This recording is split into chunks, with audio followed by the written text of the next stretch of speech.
Greetings, everybody. Maximus here. Well, apparently, the International Space Station isn't just trying to snuff out our marooned astronauts, Butch and Sonny. But now it seems all the astronauts aboard the ISS are in critical danger. And not only that, but they have been for years now. But NASA has been beating the warning drums louder publicly recently regarding a serious safety concern with a Russian controlled segment of the International Space Station that has been cracked and leaking, allowing air to bleed out for at least the past 5 years. However, now NASA said that the danger level on a scale of 1 to 5, meaning 1 is not so bad, 5 is really bad, well, it's past 5. NASA says the situation reached a fever pitch as cosmonauts continue to try and figure out how to patch problem areas. And to make matters worse, the Russian officials don't agree with the NASA officials on the severity or solution to the problem. The football field-sized aging station must be pressurized and filled with breathable air to sustain a rotating crew of astronauts, also known as humans, who need breathable air. The space station has been providing the life-saving air, or gases as NASA calls them, since the ISS was first permanently manned back in 2000, nearly 25 years ago. The leaks were first identified in 2019 in a tunnel connecting a Russian module called Zvezda to a docking port that receives spacecraft carrying cargo and supplies. However, now the bleeding air hit a new high this year and is getting progressively worse. According to a recent report from NASA's Office of the Inspector General and Bob Cabana, chair of the agency's ISS Advisory Committee, they say now NASA considers this issue to be the most pressing problem facing the aging station, which could threaten the entire crew's safety. While the Russians may be used to flying old and often dilapidated spaceships, NASA seems to thankfully have a more urgent desire for astronaut safety. And NASA is expressing serious concerns about the structural integrity of the leaking module and the possibility of a catastrophic failure. But while Roscosmos has directed its cosmonauts to search for and address the problematic areas, which said it has reduced the leak rate recently, the Russian team does not believe catastrophic disintegration is realistic, Cabana said. He said the Russians believe that the continued operations are safe, but Cabana said that they can't prove that to our satisfaction. And the U.S. believes that the ISS is not safe in its present state, but the U.S. can't prove that to the Russian satisfaction. And for reasons real or imagined, Russians are holding firm to the idea or just ignoring the problem altogether, so the disagreement persists. Despite a September meeting that Cabana said took place in Russia, where the Russians still said they weren't convinced nor worried about how much the leak is causing danger to the station. The United States has already taken steps to create its own team of experts, Cabana said. Russia has not yet complied with the recommendation. Still, Cabana said the September meeting with Russia was extremely successful. I'm no rocket scientist, but I have a feeling the Russians know exactly what they're doing, and they're playing a very dangerous political game. What do you think? Let me know down below. Meanwhile, the astronauts and cosmonauts on the space station have been required to adopt precautionary measures such as keeping the leaking segment sealed off at all times, except when it must be opened to unpack cargo from arriving spacecraft at the nearby docking port. When astronauts must open this segment, they close the hatch that separates the U.S. and Russian portions of the station.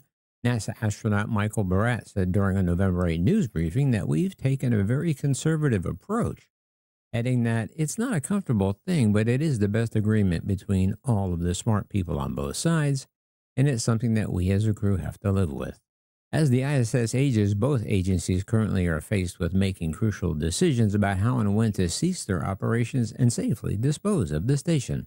However, the ongoing leak issue raises serious questions about the safety of the space station and the ability of NASA and Roscosmos to reach a consensus. NASA and Russia have known for years that the Russian module was gradually leaking. But apparently the issue has been harder to pin down because the suspected cracks are very small, not visible with the naked eye, and have brackets and pipelines near them, making it difficult to get diagnostic tools into those areas. According to NASA's latest announcements, efforts to mitigate the leaks have slowed the problem for now. However, the leak rate still ranges from 2 to 2.5 pounds of air per day above space station baselines. To put that in context, the space station aims to remain pressurized at 14.7 pounds per square inch absolute. which mimics the pressure of the atmosphere at sea level on Earth. But while NASA says the leak is getting worse, they aren't publicly quantifying how much. According to NASA, technical teams in the US and Russia don't see eye to eye on what exactly might be causing the problem. Russian experts believe vibrations, which could be caused by mechanical systems such as the one used for energy storage on the space station, are stressing the walls, causing high cycle fatigue, a phenomenon in which relatively gentle force begins to crack and wear metal to the point of failure over long periods of time, similar to the pressurization cycles of aircraft. NASA, on the other hand, believes the picture is more complicated, involving several factors such as mechanical stress, environmental exposure, and residual stress, or potential issues that stem from the manufacturing of materials used in the transfer module, which to me at least seems more likely. But a report published in September from NASA's Office of the Inspector General that notes that while NASA and Russia agree that the problematic segment may need to be permanently shuttered if the leak rate reaches an untenable level. However, the two sides have not reached an agreement on exactly how to define untenable. So I'm going to interject my personal observations here, but it feels like the Russians are jerking NASA around and don't really seem to care much. But that's just a personal opinion. I could be wrong. However, according to CNN, while the space agencies remain at odds about the severity of the problem, NASA Administrator Cabana and Dr. Astronaut Barat and NASA's ISS Program Manager Dana Weigel said in a recent statement that NASA and Roscosmos remain in close communication about the issue. Dr. Barat, you might remember him, the Dr. Astronaut who returned with the sick Crew 8 and still refuses to tell the world what happened. Well, he said that we have a very open and transparent relationship with our Russian cosmonaut comrades. Barat, who returned from a 232-day stay on the International Space Station in October, said, "It's a very integrated crew. As NASA and Russia works to address the leaks, it has taken some steps of its own, though, to ensure its own astronaut safety. In addition to requiring astronauts to close off the entrance to the Russian section when the transfer tunnel is open, NASA put an extra pallet seat aboard SpaceX Crew Dragon. The pallet seat sits on top of an area in the spacecraft that is typically used for cargo, and it's basically a foam seat cushions the astronauts can strap themselves to if they need to ride on Crew Dragon in an emergency. Specifically, the pallet seats are reserved for NASA astronauts who hitch a ride to the space station on the Russian Soyuz spacecraft, as they have done for years as part of a seat-swapping agreement between U.S. and Russia. CNN cites a NASA astronaut, Don Pettit, for example, currently on the space station after arriving aboard the Soyuz MS-26 spacecraft on September 11, if the space station is deemed unsafe. However, and Pettit can't access the spacecraft attached to the Russian module, NASA said he has the option to ride home via the visiting SpaceX Crew 9 vehicle on a pallet seat alongside the four astronauts to that vehicle, NASA's Sunita Williams, Butch Wilmore, Nick Hague, and Russian cosmonaut Alexander Grubanov. NASA has contingencies in place for crew safety, but is also grappling with the fact that the leaking Russian module may pose a threat to the safety and longevity of the space station.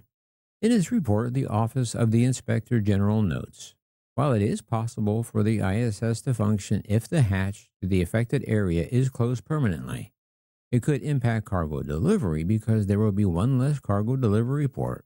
The report also states closing the hatch permanently would also necessitate additional propellant to maintain the station's altitude and attitude or orientation. The space station routinely requires spacecraft attached to it to boost the orbiting outpost to maintain its trajectory, preventing Earth's gravity from dragging it back down to Earth. Typically, those boosts are performed by a docked Russian spacecraft, but NASA has already been testing the use of U.S. spacecraft for that task. But the leak issue is flaring up at the worst possible time for the ISS, which NASA hopes will continue to operate with its 5 partner agencies through at least 2030. However, Russia has not committed to the space station beyond 2028 and likely will not give firm answers on their involvement after that time frame until at least 2025. The goal for NASA is to continue carrying out essential research on the ISS until an alternative space station comes online. At that point, NASA intends to hand over duty of creating and operating that new space lab to the private sector. Currently, a group of commercial companies are designing and developing their own platforms. Those companies include Jeff Bezos, with Blue Origin, and SpaceX, of course, Elon Musk, NASA intends to hand out lucrative contracts for the job in 2026.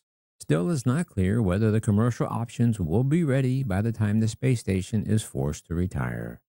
The station is not young, Barat said. We will expect to see more wear and tear in various other places. So I guess the moral of the story is the space station is old and falling apart, and NASA seems to be running out of duct tape. So with that, you're all up to date on the International Space Station. If you were wondering, that is. So don't forget to meet me down in the comments section and let me know down below, and do all that YouTubey stuff before you leave. And of course, remember, leave the rubber on the runway and your troubles on the ground. And I will see you next time in the air. Yeah, this is Maximus.